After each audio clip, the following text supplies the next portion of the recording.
Senna is trying to go through on the inside, and it's happened immediately. This is amazing. And Damon Hill exits the chicane and wins the Japanese Grand Prix. And I've got to stop because I've got a lump in my throat. Mika Hakkinen wins in Japan. He is world champion. A brilliant race for Michael Schumacher to win the World Championship. He is absolutely beside himself with joy.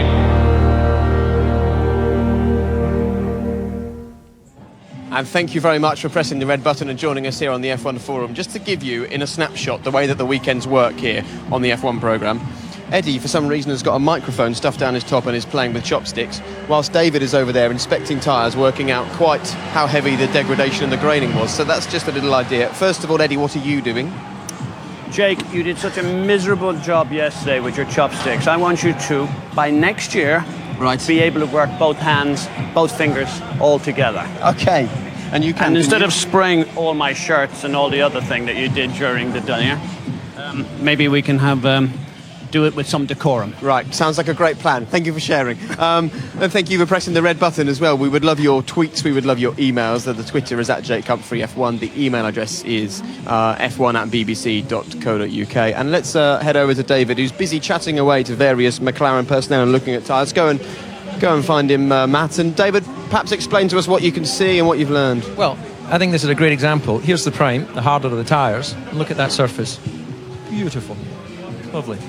Here's the option, the softer the tyres. I'll just show you this with my finger. That is what a line of blistering looks like. Look at that, all the way around.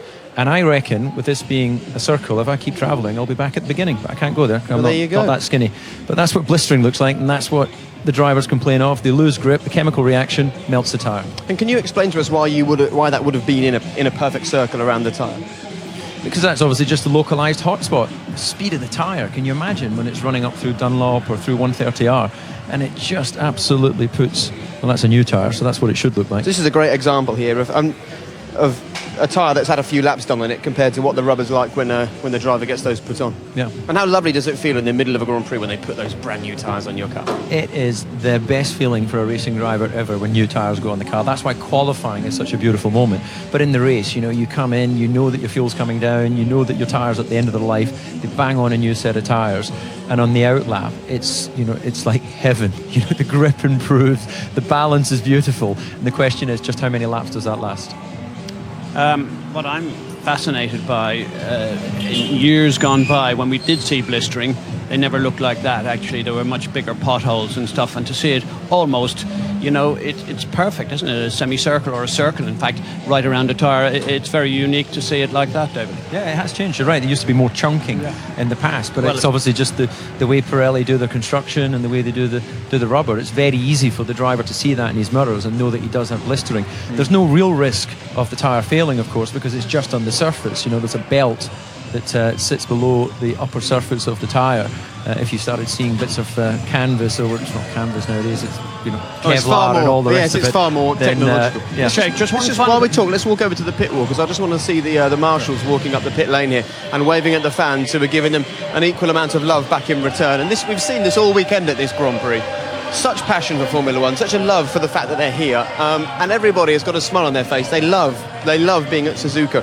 Come up here with us, Pete, and let's just see that. And those marshals have had quite a walk, because it's a 6-kilometre track here, so they've had quite a walk to get around here, but they did a sterling job today, David, and they were needed on a few occasions when there was the debris on the circuit. Yeah, it seemed a bit strange when they put the safety car out for that small wing there, but ultimately sent out a few marshals to pick that up, and they quite rightly are showing their support to the crowd. Incredible, actually. In most Grand Prix tracks, the crowd start to disappear after the podium ceremony. With the grandstand still half full, they're going to be watching these guys. Obviously, they've got to pack all this up. Even the World Championship winning driver's team, they've got to pack up that garage, strip the car, and send it to Korea. So it's not like they can spend much time celebrating right now. Well, this is the debris on the track, Eddie, that the marshals were having to deal with today.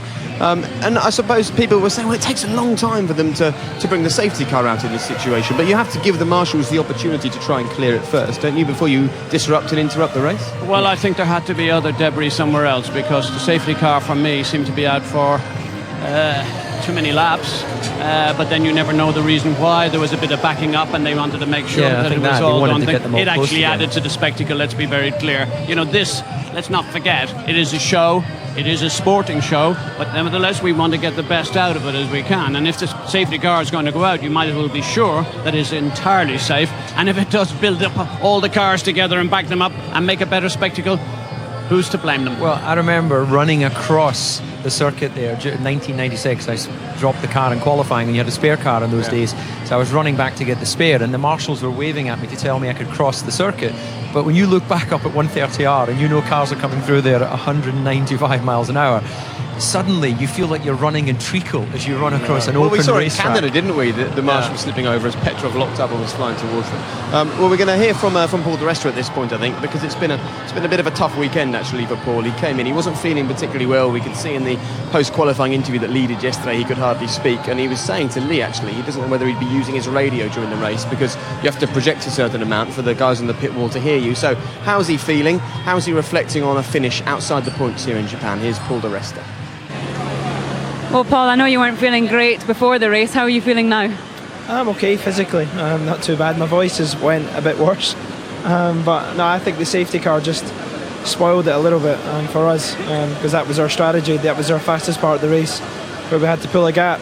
The start was awesome, as it was yesterday, so we went in with hopes that was going to happen, and I think it was just unfortunate, at the end to get pipped by people that were on options. Yeah, struggling with your voice, and you looked like you were struggling with tyres as well out there. There were points where we were struggling. I think the strategy we went for was quite aggressive. Maybe would have paid off, but you'll never know when the safety car came out. And leaving this race, heading back to Korea, how do you think the car is? How do you think, heading into a new venue for you, it's going to be next week? If you can hear us above the helicopter. Yeah, I mean, it's going to be quite difficult. I think, you can obviously see that Sauber have caught up. Certainly Renault are back in form. Tracks, obviously, that are quite technical, but I think we're in the mix of it. It's just who can do the best job preparing the car initially at the weekend, and that will follow you right through it. Thank you. And there they are, the crowd here, still in their seats, still watching what's going on, still loving their Japanese Grand Prix experience, and we now have a full complement of commentators that they're still discussing what went on during the race. Look at this. They never stop working, these two. You're just discussing what was going on during commentary. Yeah, we're back on. But your microphones were down. Sorry, I turned my volume down, so I didn't hear the count. Very badly behaved. If he was a teammate, he would have given me a tap with his microphone. But we know he isn't. Let's just go through and give you a few tweets and a few messages that have come in from people. First of all, hello to Shay Costello, who says, I'm a red button virgin and it is great. I can tell you it's always this much fun on the F1 forum, and we've hardly started yet. Hamilton doesn't look or feel like himself. Has Button now got the better of him? Outsmarted in the races again. That's from Mikey Lemos. Martin, seeing as you've joined us, maybe you can kick off with that one. I was fascinated to hear Lewis say on our programme that he can't see in his mirrors. He's had the problem for a while now with the vibration. You do get a lot of vibration from these engines, but they're all the same. They all have the same problem. You've got to wonder about his peripheral vision and why. He had it with Kobayashi. He's had it earlier on in the season with contact with drivers who are, because you can hear when a driver's alongside you as well as see him in your mirrors, can't you? You can hear the engine note, but clearly Lewis has got an ergonomics problem inside that car if he can't see when somebody's literally brushing against the side of his cockpit. Yeah, race 15 is perhaps a bit late to tell the team that you can't see very well out of the car. Matt Deluxe, why was the tyre deg so bad today? Was it the nature of the track? All the tyres just breaking up too easily? David, we've seen the tyres, we've talked about it all weekend. Can you explain in a couple of sentences why this race particular? Well, a Pirelli engineer would do a much better job, but it's simply the amount of energy that's put into the tyres here. Long corners, high average speed. I think it's 260 kilometres is the average speed around this track. And it's just massive amount of load, the 5G being generated by the amount of downforce pushing that car into the tarmac, and the only thing that's absorbing that energy is the tyres. The deformation of the actual carcass and the structure is immense. So I think Martin made the point in commentary, if you put a set of road tyres on and tried to take it in a Grand Prix car, they would last 3 corners, never mind doing the race distance of whatever we're getting out of the tyres here. The longest stint they did was on the Prime, 20 laps, so they're trying to get 120k out of the tyres. Well, hopefully through Martin's pieces we've given you a real insight this season into how tyres work and don't work from various races. Thank you to Unique Dawny Kiss, who said she really did get emotional watching the piece at the end about back-to-back world champions. We've also had a message here saying, in your brown eyes, saying, my family bets on Eddie's shirt every week. I won with purple and white flowers. Getting too predictable is how she signs off with her tweet. What else should we say? He looks happy I there. want one for Eddie here. A great race. So many messages, Eddie, coming in relating to Lewis and Jenson. I mean, there's one here. Did Hamilton look shaken in his post-race interview? Jenson's clearly number one. A great race. Do you think Lewis was more cautious because of what happened in previous races? Everyone asking, really, pretty much the same question. Has Jenson psyched out Lewis Hamilton in the McLaren team? It's a definite possibility. I don't know how you play it, because for me, I never thought I could see this. You know, we saw everyone criticised Jenson Button coming to McLaren. They all said, into the lion's den, what is he thinking about? Is he completely crazy? Why is he doing? He's going to be gobbled up by Hamilton. And he's turned it around. And I dare say that at the moment it's psyching Lewis out. Or else just the wing mirrors, but that's a new one today. I think he's just been psyched out by a brilliant season for Jenson. But Jenson's a great driver. He didn't win that world championship by accident. But there was no question there was an underlying belief that Lewis was the qualifying guy within that team, and Jenson was the smoother of the drivers, and maybe in difficult conditions would be able to come through in the races. But we've seen that change as the year has gone on. And, you know, it's one thing to lose form for one or two races, but it seems to be going on just a little bit too long for comfort with Lewis, and that's troubling. When you talk to him, he seems fine. You know, maybe if things had been different in qualifying yesterday and he started from pole, we wouldn't be having this conversation. But the fact is, he did miss the start of the qualifying lap, and thereafter the race was always going to be difficult. Okay, maybe it's just a break at the end of the season that he needs. Pete, if you just have a little look to your left, you can see that next to us here, they've already broken down the McLaren, well, some people call them a Pratt perch, but it's kind of on the pit wall. And if you take a look over there, you can see how much work is going on already to get that broken down, because it needs to be set up in 3 or 4 days. And if you go any further, Pete, look down and you're going to walk into some dry ice as well, which is right by your feet. And then turn around and take a look up the pit lane, and you can see multi-million-pound Formula One cars have now been replaced by forklift trucks, because all of this stuff is being packed into craters, put on planes, and will be landing in South Korea very early next week. Now then, let's talk about the racing again, and mainly talk about the man who went from being at the very back on the back row of the grid, 23rd, and finishing in the points. This is Nico Rosberg getting past Paul di Resta. Of course, these late overtakes meant that Paul finished out of the points, but it also means that Nico Rosberg, as we ride on board with him here, finished in the points. He finishes 10th, so just like his teammates, starting at the back, finishing in the points. It shows what you can do with fresh tyres this year in Formula One, and that's as the sun was setting. The visibility looks bad, doesn't it? Let's hear from Nico Rosberg.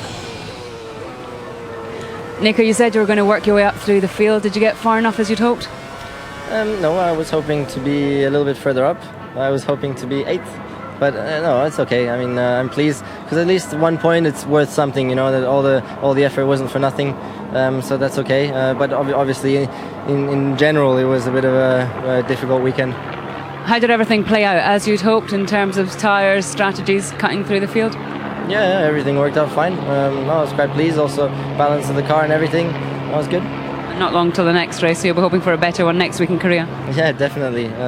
Hopefully, a more normal weekend in Korea. And the possibility to get further up there. And if we take a look at this again, Martin, you can see Nico Rosberg making his way here to get past Paul di Resta, and it's something that you hardly get time to talk about in the commentary, but it was bad visibility at this point as the sun was setting in their eyes. It was, yes, often down to Degner towards the end of the race. I mean, that was a brilliant move by Rosberg. I think David said at the time, not often you see people passing on the exit of the Dunlop curve, because it's sort of 270 degrees climbing uphill. It's very narrow and it's bumpy, but that he took advantage there of di Resta getting slightly out of shape as he was getting past himself.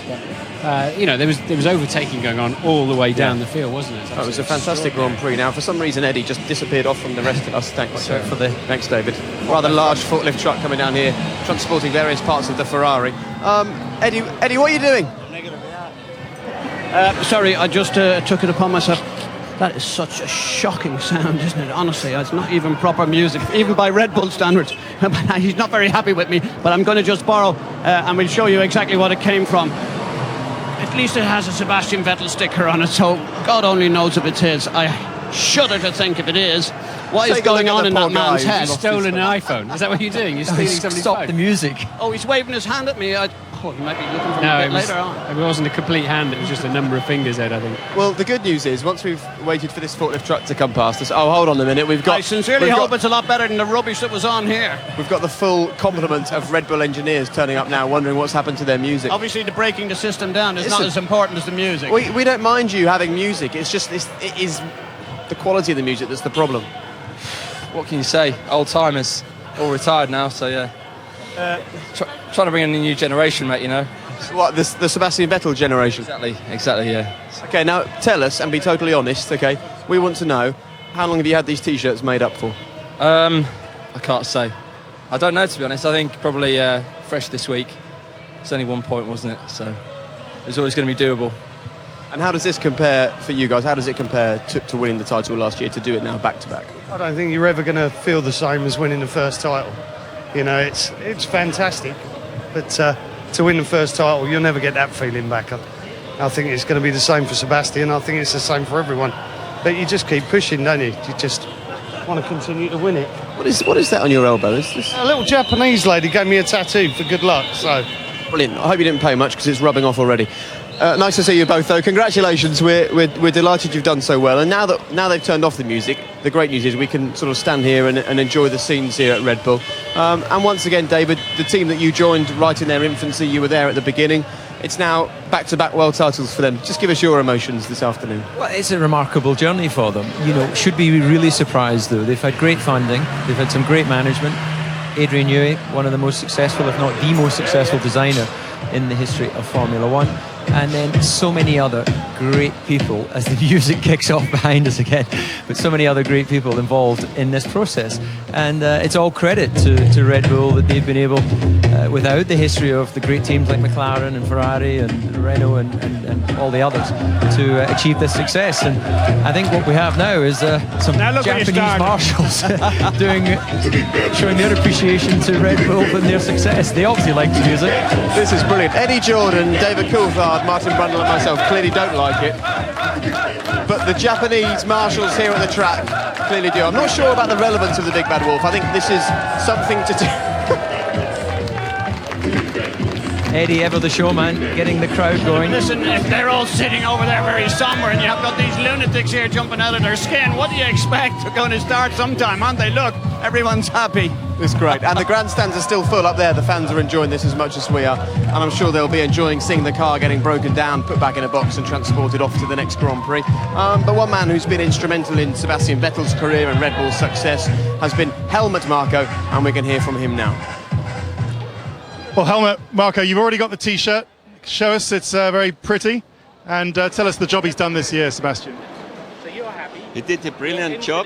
He didn't make nearly any mistakes, and he also was very lucky. His car was so reliable. There wasn't one technical issue in comparison to last year. We all remember he had 2 times in the leading and he had technical problems. But was perfect. Unfortunately today we lost it, I think, in the pits. But anyway, being third and champion the second time, we all are very happy and we fight for the next 4 races. They played it conservative with the strategy. Yes, of course. We wanted to bring both cars to the finish, and it was not easy to tell Vettel that he shouldn't attack Alonso and don't take any unnecessary risk. And in the end, he listened. In the end, he listened? In the end, he listened, yes. And how many more championships do you think he can win? You want to start a Red Bull era here, Helmut? Oh, we are just going from race to race, and of course we want to win as many as possible. The whole crew stays together, so I don't see a reason why we shouldn't be successful next year. Well done today. And that's what everybody's talking about now, a Red Bull era, an entire era of winning races, perhaps with Sebastian Vettel, but certainly winning races, winning championship titles. But it could have gone a little bit wrong today, Martin. We saw a moment where both the drivers had to come in for a pit stop very close to each other, and as Ted called it during the commentary, the perfect work from the pit crew to make sure that there wasn't too much of a problem here. It's odd, isn't it? Because Red Bull have tended to be the best cars for tyre degradation and they had more grip and better balance in their cars. But today, Ferrari and McLaren beat them in that respect. And, they had no defence in the end against Alonso and Button's just raw pace. And it was Red Bull who blinked first every time. They were the ones who needed the tyres first once Hamilton got rid of that first dodgy sound. But what was remarkable about this particular situation was that Sebastian just pulled out of the box, and then straight away Mark Webber's in there for his set of tyres. They must have, I don't know what the gap was, quite frankly I'd missed it when it we was were 10.3 seconds, I remember. So it didn't seem to cost Mark too much time at all. So that's not something we're used to seeing. There's usually at least a lap separation, except in wet weather conditions or safety car conditions. You might stack your cars, but it worked absolutely to perfection. Yeah, but you also have to bear in mind it wasn't a complete level playing field here. You had one team who needed to get a point and everyone else wanted to win the race. I think Red Bull played it brilliantly. Yes, that was a scary call. I wouldn't have wanted to call that one 10 seconds apart. That was a really great team effort move. But the teams had different agendas here, let's not forget. Okay, I'm just going to do a little bit of diplomacy just for 1 minute if I can, and just ask this guy one question. Could you do us a favour? Yeah. Just turn it down for 90 seconds. We just pop in your garage, have a word with a few of your guys, and then you can turn the music up, because I know you've got work to do and the music helps. So Eddie, the opportunity is now yours. Maybe you can take us into the garage and chat to a few of the guys that have helped win a world title. When I'm gone, can you ask David, what was earth was he talking about? Something about Irish in the middle of the commentary, because I'd like to know. He changed it to being Scottish after that. So I'm on my way in here, and I'm going to do my best. Here, listen, my old friend, you've been around the block a few times. Yeah, I guess I have, yeah. Last year, this year, Magic just doesn't seem to be quite the same this year, because it was euphoric last year, wasn't it, at Abu Dhabi? Well, it's the first run for Red Bull, so it's always very special. You know, you can't replace your first championship with a team, so we just hopefully we can just keep going and lead on from there, really.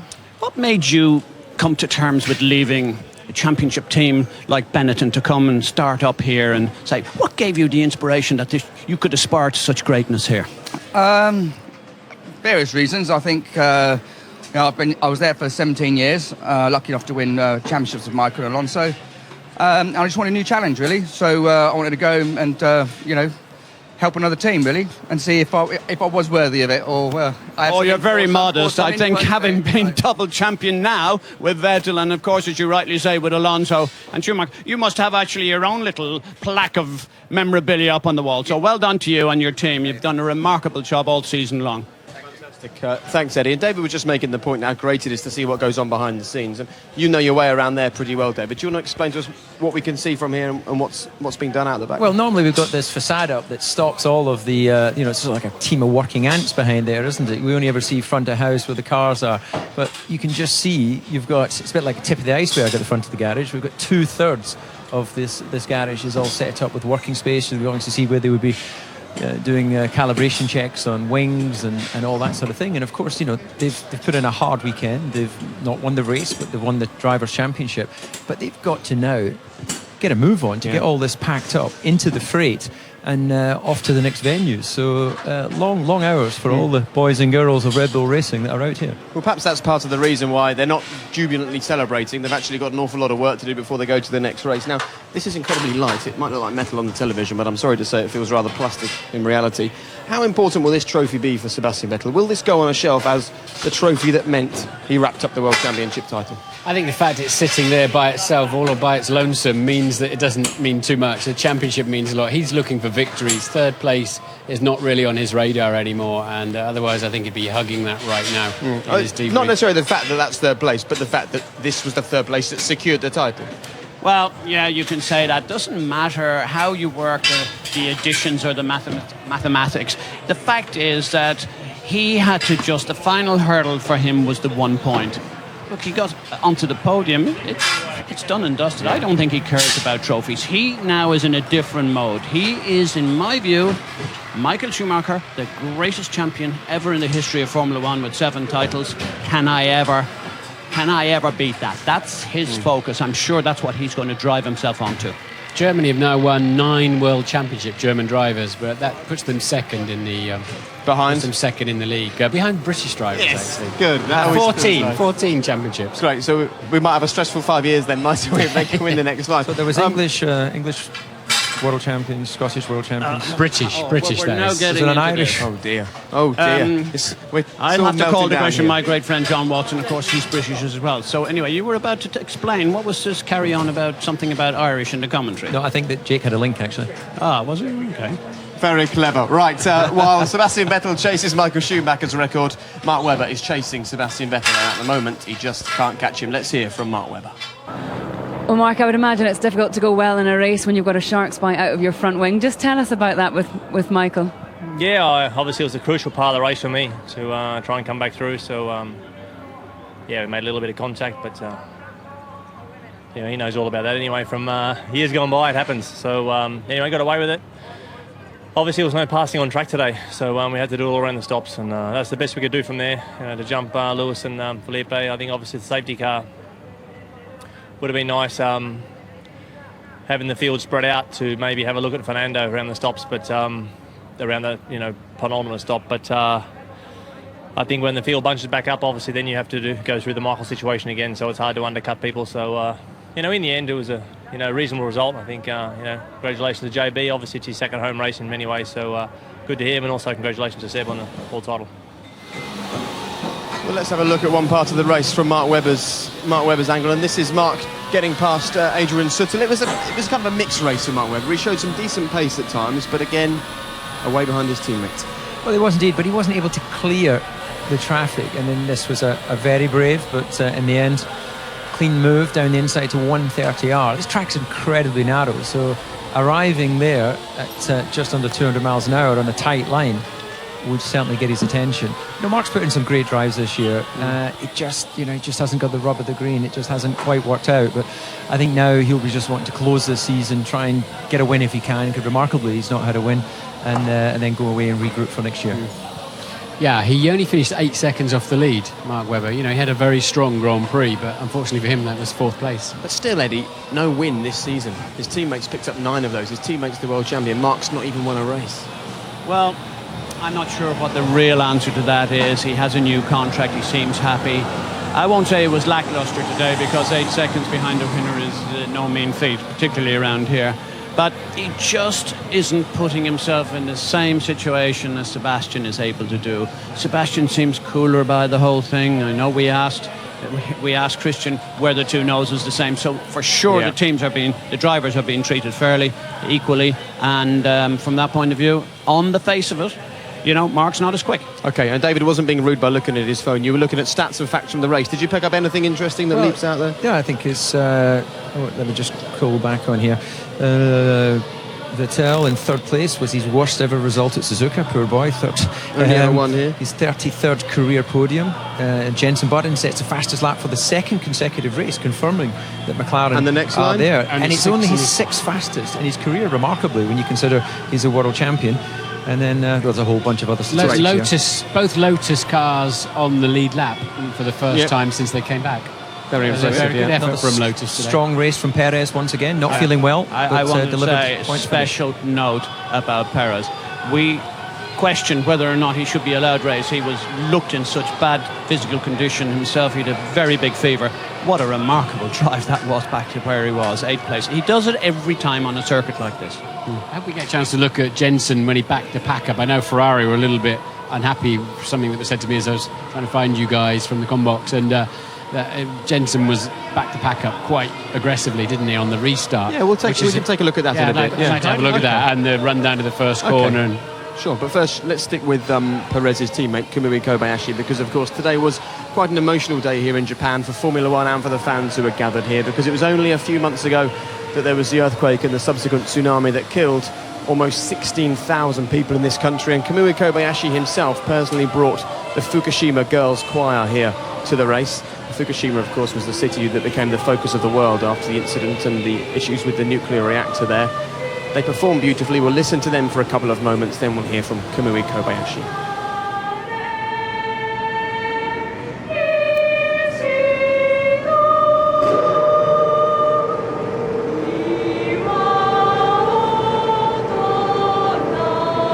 Kamui, 13th today. How do you feel about that? Well, it's a tricky day for me. Unfortunately, safety car timing was so bad for us. I had a bad start as well. For us, it's not our day, in fact. So everything not going through, not really good. Yesterday was quite okay. So yeah, I mean, sometimes you need luck. And just tell us about the start. It looks as if the car got bogged down at the start. Well, I mean, I got an anti-stall after the start. I don't know whatever the reason. We don't know what is really problem, but we had to check. But unfortunately, we got an anti-stall. And just tell us about the day as a whole for you. The atmosphere, the full grandstand, the choir. It was very emotional out there. I mean, definitely, yeah. I mean, it's a very great day. Feel Japanese people back to motorsports fun, so which is really feel great. Myself, I'm very proud. So many people exciting about Formula One. This is, I think, really, really good things for us and for everybody in Formula One. Well, I mean, today I couldn't make good result. This is it's really a shame, and to say apologize to everybody. But you know, I mean, this is racing, so try to keep work for the rest of the race. Well, you're a great ambassador for your country. Well done. Thank you. So a big day for Kamui Kobayashi and a big day for Japan. And John Button and Jessica, Jensen's girlfriend, who's Japanese, have just come over here. We wanted to have a word with Jessica, but she's too emotional to even talk about what this means for Japan, John. She said it's a huge day for the team, for Jensen, who drove for a Japanese team for a number of years, and for Jessica as well. What was it like for you? Well, I saw it building up over the weekend, how important it was for the Japanese people. There was, I think, about 10 young lads who lost their parents, and Bernie gave them some passes to come in. And the guy who was looking after them came up to me and said, "Thank you for coming and believing it was safe." So this is a massive thing with the Japanese people. And I know Jensen said before that sport helps ease the pain and everything else. I didn't really understand that, but this weekend I do. It's just massive, and I'm so glad that the race was interesting, the weather was great, and my son won. And what will winning here mean for him, do you think? I shouldn't say it because of Silverstone, but I think this means so much to him, because his heart is in Japan, and what's happened, it will be an emotional evening. I've never seen Jessica cry before. Wow. Well, we haven't seen you cry before, and you're not far from there at the moment, are you? I didn't cry at all. That's what Martin said. No, totally wrong. No, I don't cry. Oh, ever the big man. All right, well, John, congratulations. Thank you for coming out and talking to us. I know this is a big day for the Button clan as well. And give Jessica a cuddle from us, because she's looking quite emotional. Thanks a lot, John. Thank you. Okay, konnichiwa, I think he said there. Well, let's take a look at the start then, because it could have all ended in tears for Jensen very early on. He might never have picked up the win here if this had caused him to have an accident. And the word that we're hearing, Martin, is that he is still very, very unhappy about this situation. Well, that was very clear, wasn't it, when we saw the drivers not actually talking to each other much, and the podium procedure. And I think where Jensen's been very smart here, he must have been angry to be shoved on the grass, and there's no doubt about it, he was run out of road. You could argue he should have lifted off the throttle at this point, because he's heading towards the grass, and Vettel's entitled to take that position. And so now not only has he not taken the lead, he slipped behind his teammate into third. And a younger Jensen Button of a few years ago would have been a ragged afternoon from that point. But he just turned that into an aggressive, determined drive, and he won the race from there. Instead of, as I think I said in commentary, don't get angry, get even. And he absolutely then took off later on in the afternoon. A lot of drivers at this point would have had a scrappy first lap and had contact into the hairpin or something. We saw a very similar move, David, between Rubens Barrichello and Michael Schumacher in Hungary, right up against the wall. The big difference, I suppose, between the two, and we just take a look at this very quickly. You can see Sebastian taking a look at the right-hand side. So he was clearly well aware of where Jensen Button was. You can see him glancing in his mirrors. But the point I was already making was Schumacher and Barrichello in Hungary, there was a penalty for Schumacher. What's the difference as far as the stewards were concerned? I'm sure when the race starts. Okay, I'm sure a wall makes a huge difference, because there is room. Jensen does have a decision. I completely understand why he's not happy about it, but there's a big difference between being pushed towards the grass than being pushed towards the armco barrier or a wall. And as we said in commentary, I think Charlie does take a different view at the start of Grand Prix, because he takes the position. There's so much action and moving and weaving around at the start of a Grand Prix. Then, how can he possibly then start looking at every single race and deciding who gets penalties and who doesn't? So, I think it comes down to sort of the driver's individual view of what they would have done in that situation, and you've got to respect their two individual points of view. I'm sure Jensen would be a lot more upset had he not won this Grand Prix. It shouldn't take it shouldn't take away from what was a great drive on his part. No one wants to see dangerous driving, and I'm not for a moment suggesting this was dangerous, but you have to be careful that you don't take too much of the excitement away, because if you did that, then why not start behind the pace car? We don't clearly start off behind the pace car because we want to see the excitement of a standing start to the first corner. This epitomised everything in that. I was excited by it. I don't necessarily agree with it, but the stewards found no penalty. Jensen said in the press conference that he was halfway alongside him, but I don't believe he was he? I think it was touch and go. Not quite. Sebastian was looking at him. He wasn't even looking at the front of the car. He was just looking at his mirror. I think that's why the stewards would have said, OK, no action this time. OK, you can see if you take a look, the photographers behind us all gearing up for the photo. The team are going to come out here. We're going to have a team photo with the McLaren team in just a moment. But first, let's have a quick look at the restart. Martin, you said you wanted to see it. We can show this to you now. This is how the race restarted after the safety car, with Jensen coming into that final chicane. Yeah, they wanted any safety car today, and Jensen gets to 130R and then begins to back the packer, which is his prerogative to do, and he can do that. But I can understand a few of the drivers think that that's too slow. What do you think, David? Well, it's his decision as to how fast. There's no rule that says how fast you go. What I thought was remarkable, and I was thinking at the time, Sebastian was so close to the back of Jensen's car. Had Jensen actually just dabbed the brakes, then he ran the risk of actually connecting with the back of him. But personally, I don't see anything wrong with what Jensen did there. It was very clear before 130R that he was bringing the pace down. If he'd gone through 130R at pace and then that the guys down in the concertina effect didn't see that, then we could have seen an incident. I think that's absolutely fair. Yeah, I agree with you, but I do think he was a touch slow. We have to have a balanced view on this. We'd be hypercritical if he did what happened in some times ago when the gap was too big and there was a penalty. I think Jensen was he was leading the race. It was his prerogative to do as to how he feels he best wants to restart the race. No one else can take that away from him. He deserved the right to be there. He can do what he wishes. And he did what he wishes, and what he wanted was to win the race, and he did. And this was just 2 minutes ago. We mentioned on air that Jessica's very emotional, and Jensen arrived and for the first time had a chance to congratulate her and for her to congratulate him.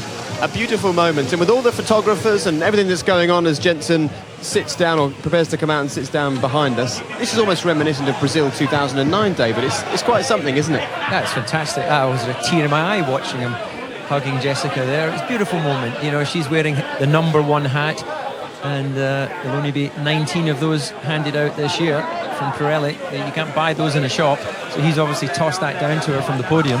And a beautiful moment, lots of emotion, and thoroughly deserved as Jensen walks out there and takes his place at the front of the team, all wearing their rocket red t-shirts, of course. They come out when the race victories happen, and he'll be a happy boy when he spends the next few days in Tokyo before heading to Korea. I bet. Well, let's just enjoy these moments for a few minutes, because this is the sort of thing that we can enjoy by having the F1 Forum.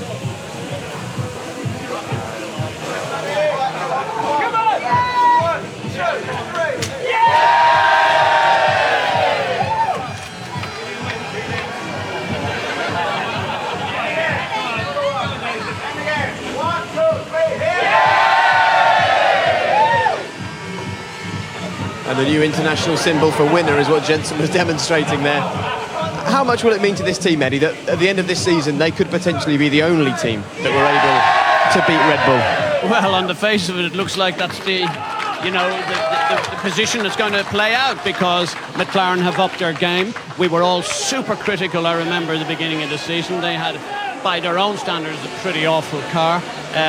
They gradually put it together. They won then the race in China, and what's happened? They have continued on, and I've seen a resurgence. I've seen a new Jensen Button as a result of Canada. He's been remarkable, and now look at him. He's just like a reborn young baby star. I mean, he's looking at the people here all waiting to see the jubilation, the support, and he's just totally triumphant. And suddenly waiting around for a couple of hours after the end of the Grand Prix is well worth it. We've spoken about what this means for Jensen. He spends a lot of his time living here in Japan. He has a Japanese girlfriend. He drove for a long time for Honda. He has a real affinity, a real affection for a country that's had a very difficult 2011, and this will mean the world to him, and hopefully he'll come over and join us and he can explain to us just how this compares to maybe his first win at McLaren or the world title that he picked up in 2009. So many people to thank, such a close-knit team, and in a very short space of time, Martin, this man has built the team around him.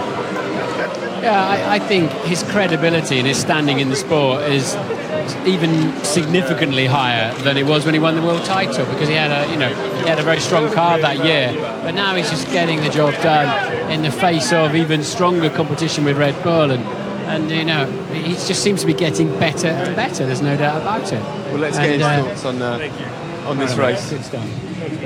Congratulations, well done. A brilliant drive, an exciting start and a dramatic finish. Well, let's go through the race chronologically in a moment, but first, your emotions to do this, most importantly of all, Jensen, in Japan. It's and I've never seen my missus cry at Grand Prix before, so even when I've won a race, so it means a lot to her. It's her home Grand Prix, and it's when she cries, it's difficult for me not to, but I'm going to try and hold it together right now. It does mean a lot, and it's not just Japan, it's this circuit. This place is phenomenal, as you know, and you know. Sorry, I got you confused then. It's just the layout of this place and the history of this place. There's no room for error, and to win on a circuit that's really been Red Bull's ground over the last couple of years really does mean a lot. And these guys have been flawless all weekend. They really have, and the pit stops were the best we've had all year. Everything just went to plan, apart from obviously the start. And look at this. How often do you have a grandstand full of people after the Grand Prix? Like 2 hours after the Grand Prix. They're amazing. So. Absolutely amazing. Jensen, we've been talking about your standing in the sport. Martin had just mentioned you're probably held in higher esteem now than when you won the World Championship. It seems that you're getting better and better. How are you managing to do that, having been in the sport for 11 years now? Yeah, I'm one of the oldies now, so I don't know. And Is it the comfort within McLaren? Is it you really feel supported? Is that something different to... I think winning the championship in 2009 really gave me confidence in my own ability. I had a couple of really rocky years where the car's not quick, but you still question your ability. And why can't I push this car further than anyone else? And why can't I try and... there are so many things going on in your head. And after you win the World Championship, your confidence just goes through the roof. Not just your confidence in driving, but your confidence in setting up a car, your confidence in really pushing a team and pulling a team in the direction you want them to. And at the moment, I'm the happiest I've ever been. This is a great place for me right now, and this team have been phenomenal over the last 20 months of really making me feel at home. But there is still more to come. We're not at our peak yet, and hopefully we'll see that over the next few races, and it'll be a good level for when we start 2012. Jensen, your call to the stewards when you were in the car just immediately after the start, surely he must get a penalty, some words like that I recall. Were you trying to intimidate the stewards, or is that actually what you felt? No, people don't do that, do they? At that moment in time, I felt that he kept coming across, and I felt that I was enough alongside for him to realise I'm there and try, not push me onto the grass. But when the emotions were running high at that point, I really felt that it was wrong and he didn't need to do it. Well, let's show it to you, Jensen. You can talk us through it from your point of view, and we'll see it from the wide shot and from various onboards, and you can see where Sebastian was looking. So guide us through this. Well, he will in a moment. He's just having a man hug there from Martin Whitmarsh. It was Martin's fault. Yeah. But no, I saw the way that he came across. But from where I was, it felt like it was too much. But I spoke to Sebastian after the race, made sure I did straight away. We saw that, yeah. And he said that he didn't see me until I pulled back. And I'm going to take his word on that one, because I don't think he's a liar. So I'm going to take his word on that and say it wasn't an incident, but it was just one of those things that happens, and move on from it. When you see the onboard of Sebastian, you'll see that he's looking out the right-hand side of the car. He's not looking at the front. But this is on board with you. How was your start? Was it an absolute start? Was amazing, actually. But yeah, it's quite tight, isn't it? Yeah. Good recovery from that. Now take a look at this. Just watch Sebastian's head.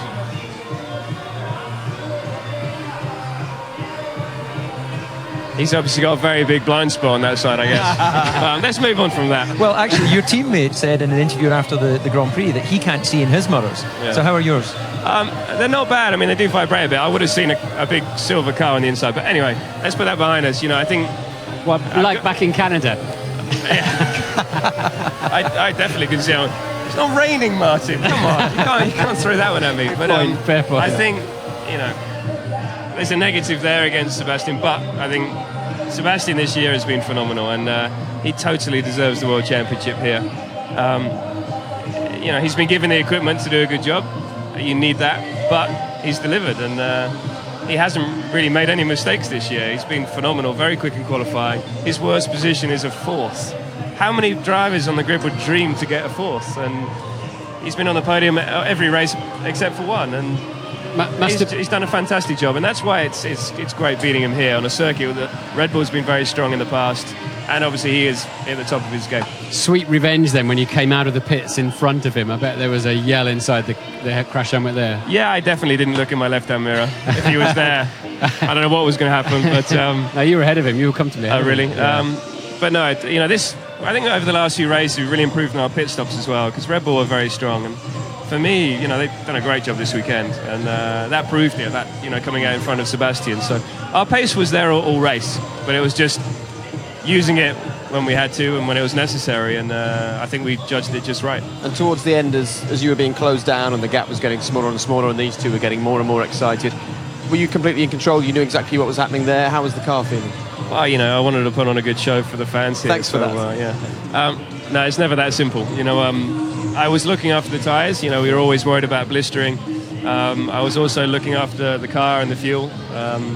So it was tricky, because the team said to me, you know, back it off, take it easier on the car. And I had a 6-second lead.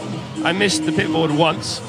Next time round, it was 2.6. And it was like, well, you could have told me that they were closing on me by 2 seconds a lap. But yeah, then I just had to judge it until the end of the race. But yeah, that was a tense moment for me. But for most of the race, I loved it. And especially after the safety car, to be able to pull that gap and really show the pace of our car. One thing I'm curious on, sorry, Eddie, I've not experienced this type of car with no refueling and everything. You've raced through a few different eras of Grand Prix racing. Yeah. How enjoyable is it to have to manage fuel level, work with your DRS, work with the KERS, do the tyres, control the blistering? Is that more or less fun than when you started in Formula 1, putting to one side the victories? Yeah, I think the first stint maybe isn't as enjoyable, because that is when the car's really heavy, especially here. You know, as you know, when you go up the Snake here in Suzuka, it's such an amazing experience. The change direction is so fast. You put 140, 150 kilos in the car, it feels like you're towing a caravan. It really does. I think you've used that before. I quite like that one. Yeah, he's got a or even driving a bus. But it comes from Norfolk, don't worry. Yeah. But it really does. But as soon as you get the second set of tyres on, then the car comes alive, and it's a big difference. You leave the caravan at the pit stop. Exactly. You unhook it, leave it there, and drive off. Jenson, sometimes in life you feel a sign, and it's a very big mark in what's going to happen. And how big a sign was Canada? It was pretty big. It was one of those races where we weren't quick enough to win, we didn't think.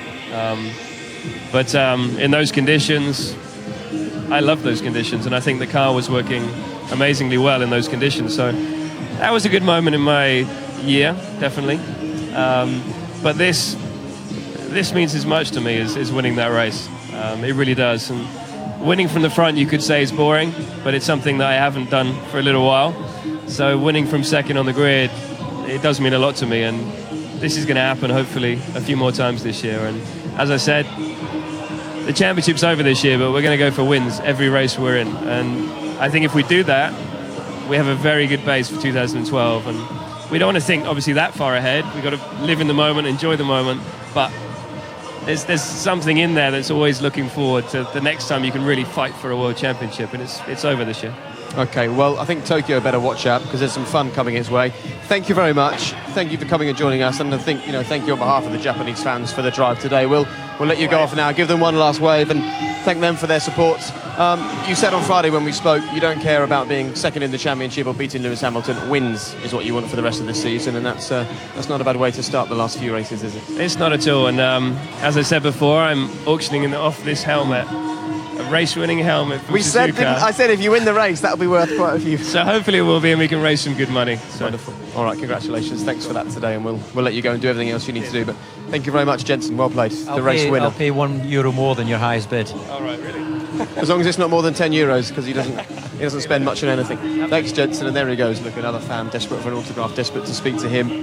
Once again, very confident, very happy young man, having won a Grand Prix. Right, what about the other young man in Formula One, the youngest of them all when it comes to back-to-back world champions? Here he is, Sebastian Vettel, climbing onto the top of his car, a car that served him so well this year, having been served so well last year by the designing brilliance of Adrian Newey.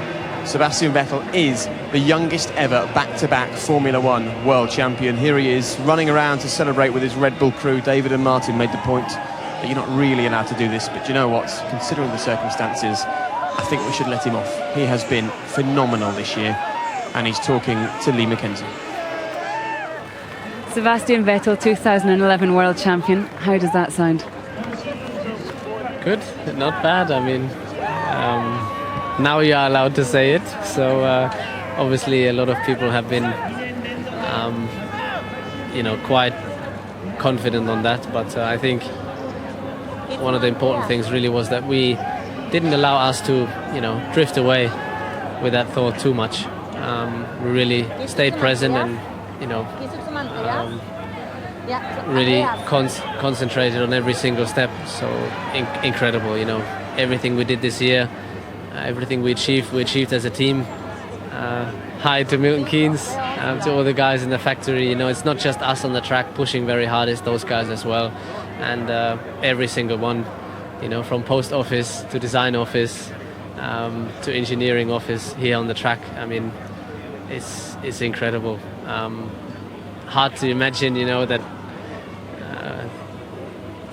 we built 2 cars, we've got 2 drivers, and we carry in a way all that weight on our shoulders when we are on track, and sometimes don't treat their cars as good as we should, but obviously we try to get every single bit out of the cars. But phenomenal. I mean, we set ourselves the target to win the championship this year, and to achieve it by Japan, by this race already, with 4 more races to go, is difficult to put in words, and I think it will take time. It's as confusing as the first one, so I'm sure we have a little bit more time tonight within the team, and the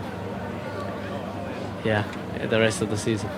Was there a point today where you decided to go for that point and not go for the win, because you were chasing Fernando Alonso very, very hard at stages?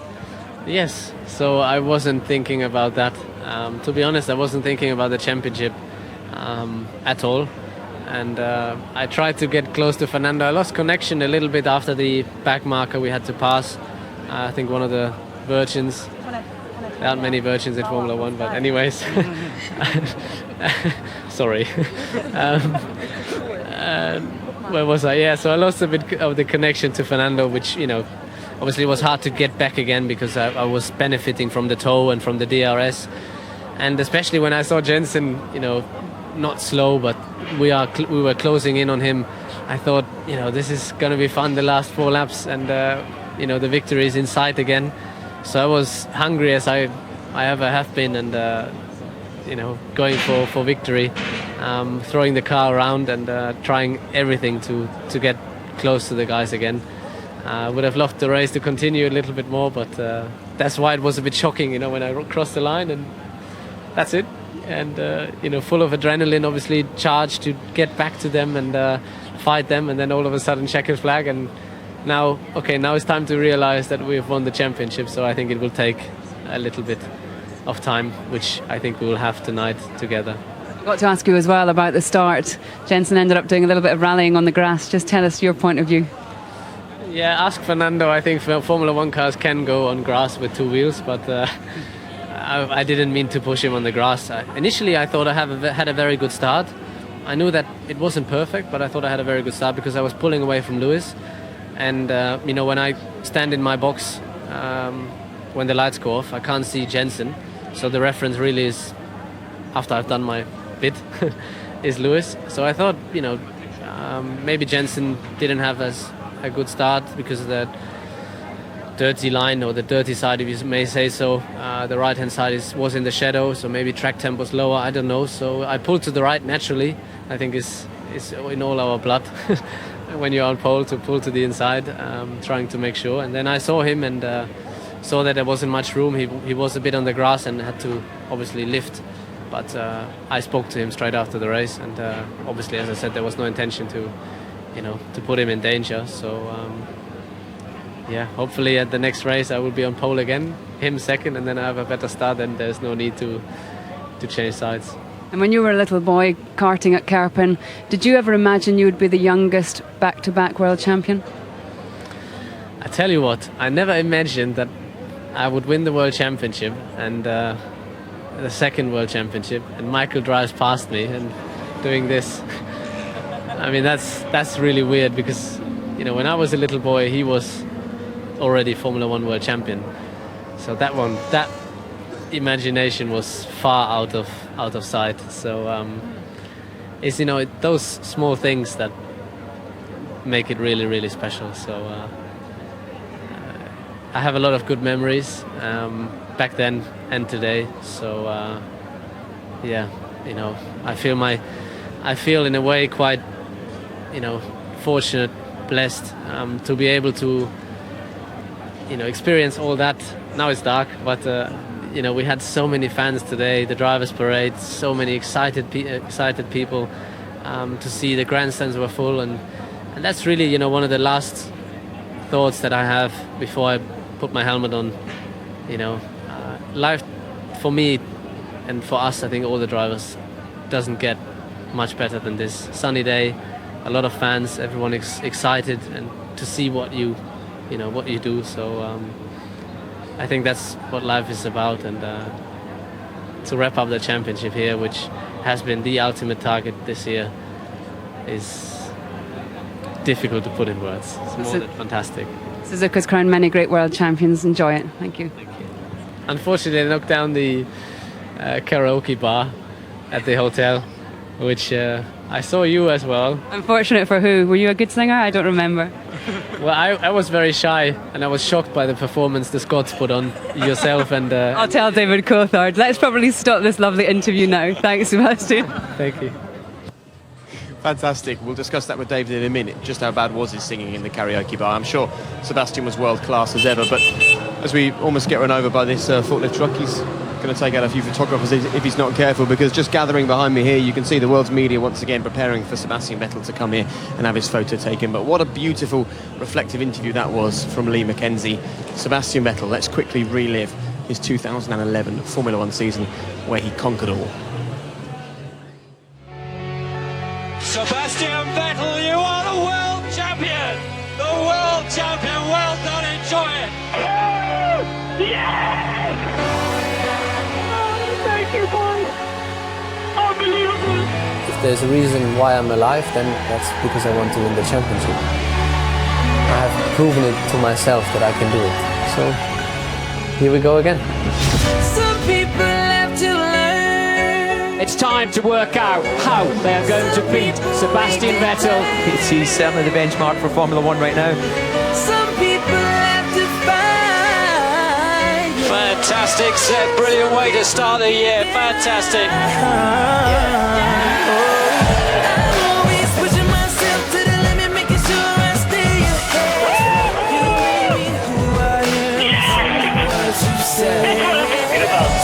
The point is absolutely on it. The car is on rail. You beauty! Fantastic set. That was a champion's shine. Are we witnessing one of the true greats, the legends of the sport? It seems as if he can do no wrong behind the wheel. It's incredible. Incredible what we're witnessing. This is a dream coming true for me. What a great end to a great season, and we're here with Christian Horner, and Norbert Vettel has dropped in to say hello to us as well, Eddie. Ladies and gentlemen, could you please, Norbert, would you just look into this camera here? We hijacked you last year when you won in Abu Dhabi. This was a remarkable performance then, and even more remarkable now. I came out in the plane with him, and I know that I hogged the interview last year by saying nothing. Hopefully it's not going to be the same thing. What's the feeling like? It's good. My English is so bad, sorry. I not understand what you all say. Have you heard of a guy called Kenny Everett? A nice day, a good team, good result, and we are world champions. Shame about the team boss, is that right? Shame about him. This is the boss. No, but could you just explain to us, if your English will extend to this, how proud are you today of Sebastian? What you say? How proud are you of him? It's good, fine, very perfect. Very perfect. It's a good job. Yeah. All guys have a good job. All guys. Okay, well done. Great team, Thank you great very young much. driver. Thank you very much, Norbert. And he can go and take his place in the photo, complete with those Sebastian Vettel single finger hands. Very nice. I'm surprised Christian isn't wearing one of those, but he is wearing Sebastian Vettel Formula One driver world champion T-shirt. We asked one of your guys, they wouldn't tell us. When did you get these printed up? I think there's a Japanese supplier around the back, but that was a quick job. Just coming back to Norbert, we don't often call him Norbert, Papa Schlumpf, or Papa Smurf. I mean, the only thing, he's got the blue hands now with the white beard and the white hair. That's what he's commonly known as. And he spends a lot of time actually with Seb at the races, doesn't he? He's Sebastian's companion as he travels the world. Well, I think you know Sebastian comes from a very nice family, and I think the background that he's come from, the grounding that he's had, has made him the person that he is. And he's just not only is he a phenomenal driver, but he's a very, very nice young man. Christian, as life goes on, we see much more importance to the family, the way kids are brought up, and the respect, and trying to make sure that they do right for themselves, their family, and then, of course, their own self in their sporting capacity. He's a shining example at the moment. Oh, absolutely. He sits in the background, and they talk about what races that he's going to go to, and he's there to support, but he's very much in the background and wants to see his son do the very best he can. He's very proud, as he should be. Well, Christian, I think they're getting ready for the money shot, so I think you need to go and join. I haven't seen him yet, so I saw him on the podium, but he can't be far away now. So. Well, he can't escape all the attention. We've just relived his 2011 season. How would you sum up how things have gone for you up until this point? Was there ever any nerves or any fear that this wasn't going to turn out the way you wanted? There's always been a few nerves, but he's just been phenomenal this year, and he's operated at a level that has just been magnificent, and I think he thoroughly deserves all the plaudits that he's going to get as a double world champion. Okay, and I think at this point, as he arrives, we better let you go and have a photograph.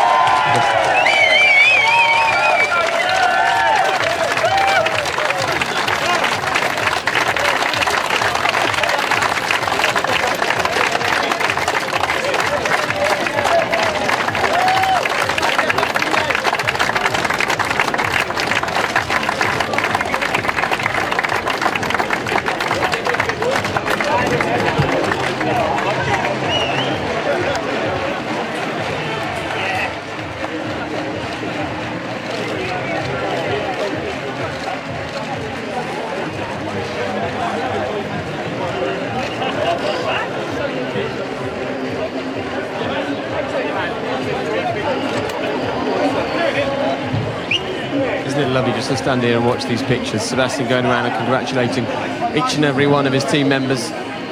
Not run out of energy yet, despite the fact that all he's done since he won this Grand Prix is talk to the media. And what a great team they are, David. Red Bull, the team that you joined right in their infancy. And they must be well used to this by now. They're almost on a weekly basis. They've either got a podium, a win, or a world championship to celebrate now. Yeah, but I don't think anyone for one moment takes for granted how difficult it is to win in Formula One and how special these moments are that they're living. And as you can see, the world's media there looking for that special shot. They, as Jensen I think very eloquently said, thoroughly deserve this world championship. They've had for the best part of the season the fastest car, and this man has been faultless in his driving. So they're going to enjoy this moment. This will be a shot that will be in his sideboard when he's long retired from Formula One, his second world championship. How many more is he going to win in this German? He's one of these rare drivers as well, lady, that's able to reminisce and reflect and give us emotion after big things have happened. Quite often, as Jensen said, you're always looking to the future, but as he sits here as this year's world champion, he's reflecting on the way the season's gone so far. He wants to be very much much part of everything that's going on. Look, he's causing chaos. He's spraying champagne all over the place, as indeed you would expect him to do so. But he gives everything. He's just come back from spending the last 2 hours in front of the media. I mean, he has been exemplary. I can't find the words to say how impressed I am with him.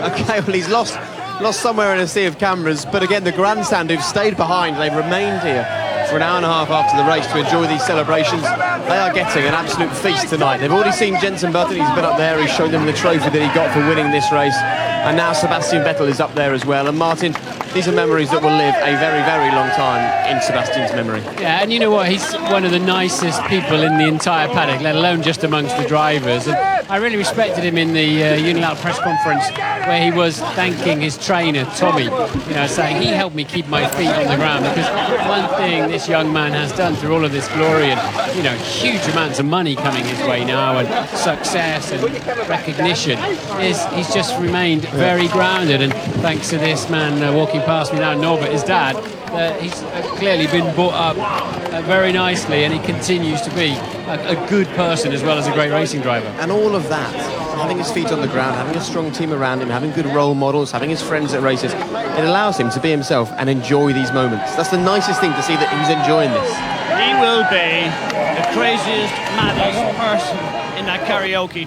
He just doesn't know when to stop. He absolutely gets on with it. He's there, he's happy, he'll make sure all his pals. He's a very caring boy. He's always looking to see if there's a problem and if there's anything that he can do to make things easier for himself, the team, his family, the whole thing. As I said to you already, I've run out of superlatives. The guy is a top-class human being.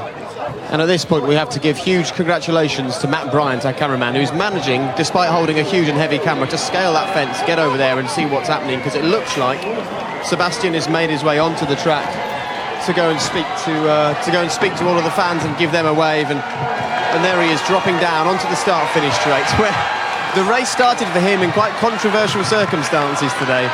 All he needed was one more point this year. He managed to get an awful lot more than that. He picked up a podium, and now, despite the madness going on around him, he gets the chance to say thank you to the Japanese fans, who have to be among the most passionate in the world.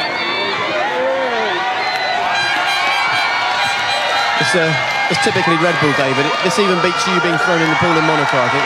Well, I think they're standing on top of Ferrari pack-up boxes, so standing on the very glad there's no pool here, let me tell you that. And I think a lot of countries could lay claim to having the best fans in the world, I'm sure. But that's dedication, these Japanese fans. Here we are, 6:15 local time, still there. This is not something that's been scripted, of course. They don't know whether the drivers are going to come out. We had Jenson earlier waving to the crowd, and now we've got the two-time world champion doing the same.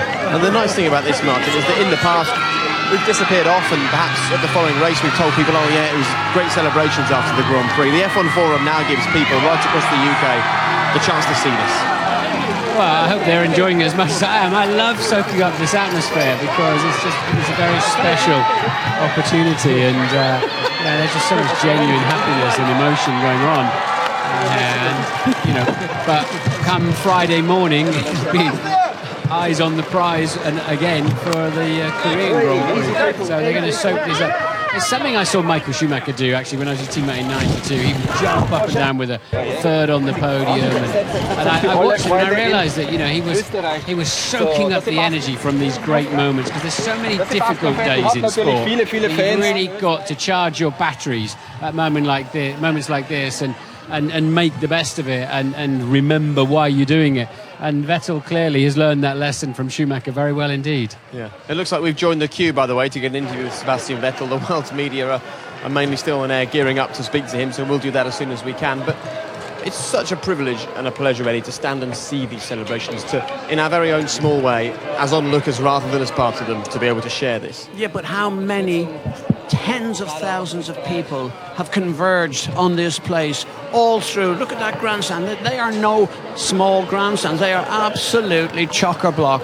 And Martin rightly said, what is it, 3 hours after the race, more or less, and they're still here. God knows what time they'd be going home from here. But, they are still so enthusiastic. And we have to remember that this country has been through such an amount of turmoil in the last months, and for them to come out here, this is like a release for them. I believe this is very important. They've made it sound like that to us, certainly in the welcome we've got, and we're overjoyed that we can be part of that. And how quickly will they be getting their heads together, David, and saying, right, we've won a title, we've won 2 world titles, now we concentrate on 2012, now we make sure that we build this era of Red Bull domination?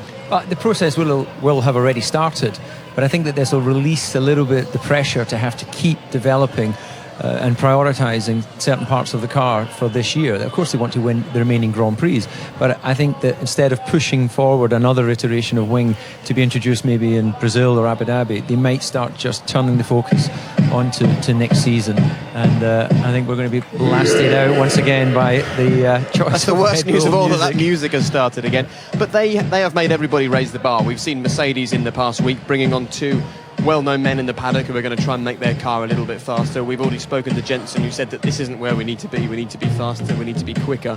Red Bull have raised the bar, and they will be chased down next season if they don't start and hit the ground running. Well, Adrian Newey has already said our 2012 car will be quite special and have some unique features on it, so he's got his head around that already. There are a few changes next year. They lower the nose of the car, and they're forcing them to not put the exhaust out underneath, but there's a lot of continuity as well. But you know, I think 2/3 through this race, the top 6 were all still in the same pit straight, so the cars are pretty close, just they can't quite close down Red Bull on a consistent basis. I was talking to Adrian Newey while Sebastian was jumping over the fence, and he was a bit surprised that they'd struggled today with tyre degradation compared to Ferrari and McLaren. It didn't seem to be altogether sure why, but you know, this is one of the toughest tracks of the year, a track where Red Bull have dominated for the last 2 years, and all of a sudden McLaren and Ferrari had the measure of them. You know, they beat them fair and square. And poor old Sebastian just did a face of exhaustion after Eddie ran off and grabbed him. He clearly wants to relax and have a couple of minutes to himself, but of all the nights, I don't think he's going to get that chance tonight. Well done, Sebastian. Come and stand here. Congratulations. I'm so small next to you. Okay, I'm too tall, that's the problem. You got the podium, you got the points, you got the back-to-back world titles. Congratulations from all of us. How are you feeling? Yeah, thank you. I mean, I think I had a long chat already with all the journalists, but no, it's incredible to put it in words. It's nearly impossible. I was so focused today on the race, and you know, never thinking about the championship, and I was excited the last couple of laps because I was getting closer to Fernando and getting closer to Jensen. I would have loved to continue racing because I thought, you know, victory might not be out of sight. So, but it was a tough race and a great day, you know, to cross the line and then all of a sudden to realize and switch into I'm world champion mode. It's not so easy. So I think it will take some time, and as you hear, you know, as you can see, the guys are excited. Music is pumping already, so I think we'll have more of that tonight. Pretty aggressive start. Did you, when you got through the first corner, did you think, "Ooh, I hope I get away with that," or were you comfortable? No, to be honest, I thought I had a very good start because, you know, I don't see Jensen because the mirrors don't allow us to see that far outside, and I thought I had a good start because I was pulling away from Lewis. Then naturally I pulled to the right just to make sure in case, and by the time I realized Jensen was there, he backed off and I pushed him a bit too far, arguably, so it was not my intention to put him on the grass. Obviously I was happy with that because I had the first corner, but yeah, I think if you want to know more about cars with 2 wheels on the grass and how much space there should be, ask Fernando. So. From Muncie. Sebastian, that is some shocking music that you're putting out. This music is absolutely horrid. I want to know, we did a little thing. You could do better then? We might be. We did together a thing called Smoke on the Water. Now I think a new Deep Purple song, Speed King. It's you. You've got to learn it. Yeah, I need to check it. Obviously, I wasn't young enough those days. I think I wasn't born, but that doesn't make any difference. That's true. No consolation. No, it's incredible. I think you know, you see the guys; they're so happy, and I'm, you know, so proud to be part of the team because, in the end, you know, people say it's easier this year for us, but I don't think that was the case. You saw today, racing is so close, especially with the tires. At some stage, Jensen was more or less, you know, nearly a second faster than the rest of the field. And then again, some people were faster than we were faster than him at the end. and we had the top 3 cars in 5 seconds. So unfortunately the race stopped there, but I think that's more or less the story of the season. Sometimes results may look pretty dominant or clear, but normally you're the one that keeps your tyres the best normally, but today you were losing them earliest almost. Yeah, it's true. I mean, I think Lewis was in trouble earlier than me, but the first stint I realized already this will be a tough race, and by around lap 4, 5 I felt reasonably comfortable to go, I don't know, 12, 13, 14 laps, but it was a different story 2 laps afterwards, and by lap 8 I think I had to pit. So especially on the soft tyres, we weren't as good as we usually were in terms of tyre conserving. Okay, we're almost getting the message that you need to head off, but when we spoke at the start of the season, you said that after you won the title in Abu Dhabi, you had a couple of days with your friends just messing around in the desert out there, and then you had a moment to stop and think, I'm the Formula One world champion. Sadly, you're not going to get any time to reflect. What is your plan to maybe go away and just think about what you've achieved at this age? Well, I mean, obviously there's another race next week already, and that's the biggest difference. Whereas last year, the end of the championship brought the decision. This year we are in a very nice situation, and the championship is decided. But there's more races to come. Ask him what he's going to sing tonight when he's on the karaoke. Oh yeah, what is the plan for the karaoke tonight? We've heard how bad David is already. I said earlier, I remember the 2 Scots, David singing as well in the log cabin. Unfortunately, they took them down, but I'm sure we'll find some stupid machine. Japan is full of karaoke machines, so. All right. Well, look, the music's bad, but the driving, the teamwork, the car has been brilliant. Congratulations. Maybe I'll sing this song. There's not so much lyrics to remember, so. I don't even know. We don't understand what this song's about, but you are the youngest ever back-to-back world champion of Formula One. Thank you very much. Whatever you do next, Sebastian, make sure you savour it, okay? Thank you. 3 championships, yeah? It must be the next target. Sorry? 3 championships must be the next target. I mean, the next target is Korea, and then we see what happens after that. But I think we are an incredible team. We were able the last 2.5 years to really ramp up and grow as a group, and that's what we have to build on. Obviously, Christian is the boss. It's his job mostly, but I think all together, we enjoy it. Okay. Well, Sebastian, if you just take a look up there at that monitor. This is the Hall of Fame that you are joining. These are the fellow back-to-back Formula One world champions, and you are now part of them.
Sebastian, that's now the company. You shouldn't do these things, man.